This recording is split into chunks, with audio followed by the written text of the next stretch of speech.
एक समय की बात है।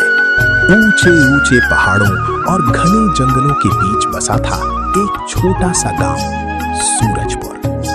ये गांव अपनी हरियाली और शांत वातावरण के लिए मशहूर था। लेकिन इस गांव की एक ऐसी जगह थी जिसका नाम सुनते ही लोगों के चेहरे पर डर साफ दिखाई देने लगता था। वो जगह थी पुरानी हवेली। गांव के बुजुर्ग कहते थे कि रात के 12 बजते ही हवेली के अंदर से अजीब आवाजें आती हैं। कभी किसी औरत के रोने की आवाज, कभी भारी कदमों की आहट और कभी लोहे की जंजीरों के खड़कने की आवाज। इसी वजह से सूरज ढलते ही कोई भी उस हवेली की ओर नहीं जाता था। लेकिन उसी गांव में एक लड़का रहता था जिसका नाम था आरव।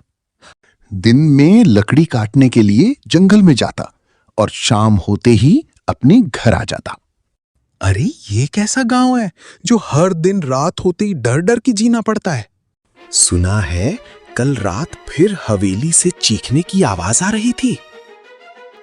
हाँ यार, मैंने सुना है हवेली के अंदर जो भी जाता है लौट के वापस कभी भी नहीं आए, पता है? ये बात तो तू सच बोला। मैं तो उस तरफ कभी नहीं जाऊंगा।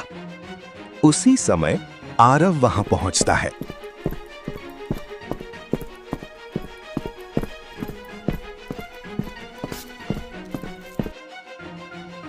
अरे भाई, तुम जो बोल रहे हो किसी ने अपनी आंखों से कुछ देखा भी है या सिर्फ सुनी सुनाई बातों पर यकीन करते हो?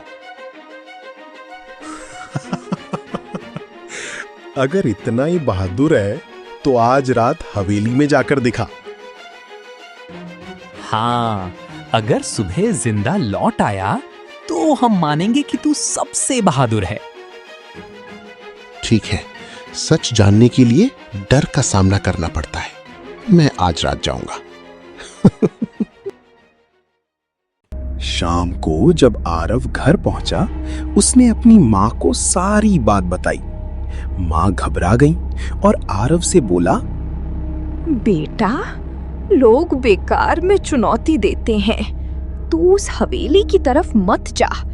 मेरी बात तू सुन, वहां मत जा।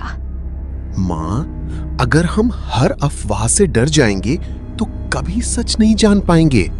आप चिंता मत कीजिए, मैं संभल कर जाऊंगा और सुबह वापस आ जाऊंगा। आरव घर से बाहर निकला और देखा चारों ओर घना अंधेरा था। हवा तेज चल रही थी। पेड़ों की शाखाएं आपस में टकराकर डरावनी आवाजें कर रही थी। आरव हाथ में लालटेन लेकर पुरानी हवेली की ओर बढ़ने लगा। जैसे जैसे वो हवेली के पास पहुंचता गया, वातावरण और भी डरावना होता गया। हवेली का विशाल टूटा हुआ दरवाजा हवा के साथ अपने आप चर्र चर्र की आवाज कर रहा था। आरव ने गहरी सांस ली और धीरे से हवेली के अंदर कदम रखा। अचानक धड़ाम, ऊपर से बहुत तेज आवाज आई।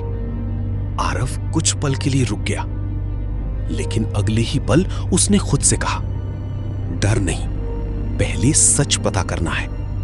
वो लालटेन उठाकर धीरे धीरे टूटी हुई सीढ़ियों की ओर बढ़ने लगा। उसे बिल्कुल अंदाजा नहीं था कि ऊपर उसका सामना किससे होने वाला है।